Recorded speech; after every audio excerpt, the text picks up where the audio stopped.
Good morning, everybody. Good morning. The parable is given that once Mazel, Mr. Mazel, his name is Mr. Luck, and Mr. Seichel, Mr. Intellect, were both traveling together on the road. It got dark. They both had to stop and camp out for the night. So Mr. Mazel decided he wants a nice, comfortable place to go to sleep. So he sets up his sleeping bag, all his night gear in the middle of the road. He's going to go to sleep now in the middle of the road. That's it. He's comfortable. So Mr. Seichel, Mr. Intellect, goes over to him and tells him, listen, you can't go to sleep in the middle of the road. Someone's going to pass by and they'll knock you over. They'll run you over. So Mr. Seichel set up shop on the side of the road. Went off the road to the side. And he went to sleep over there. Mr. Mazel didn't want to hear of it. He says, I'm just going to do whatever comes to me and that's it. So he stayed in the middle of the road, and Mr. Seichel went to the side of the road. Early in the morning, when it started to have a little bit of light outside, so there was a wagon that was traveling and going really fast.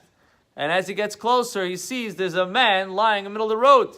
So what do? He turned to the side of the road. So he shouldn't hit him. Who do you think he hit? He hit Mr. Seichel.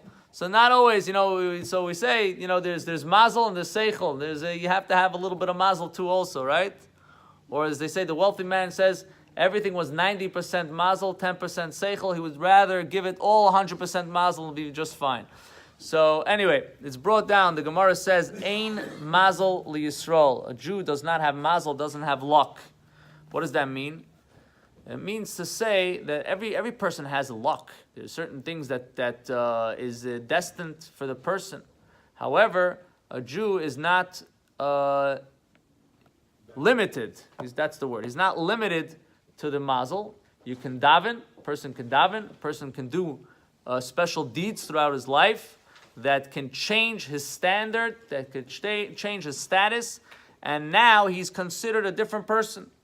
So there was once a teacher that he came to the Rabbi, to the Lubavitcher Rabbi, and he kind of complained. He says, I don't have luck. I'm teaching in a yeshiva. What am I making? A couple of dollars here, a couple of dollars there. My life is not really anything that I could say I achieved, and I'm really getting far in life. So the Rebbe turns and the Rebbe says, you know what type of blessing that is to teach Jewish children, to put them onto the right track? You don't have a bigger mazel than that. You don't have a bigger mazel than that. So maybe you're not making the biggest paycheck, but you'll see in other things in life, just the fact that you're doing this, that could bring a tremendous blessing, a tremendous mazel to the person. So we see that a person, no matter where you are, there's nothing called being stuck.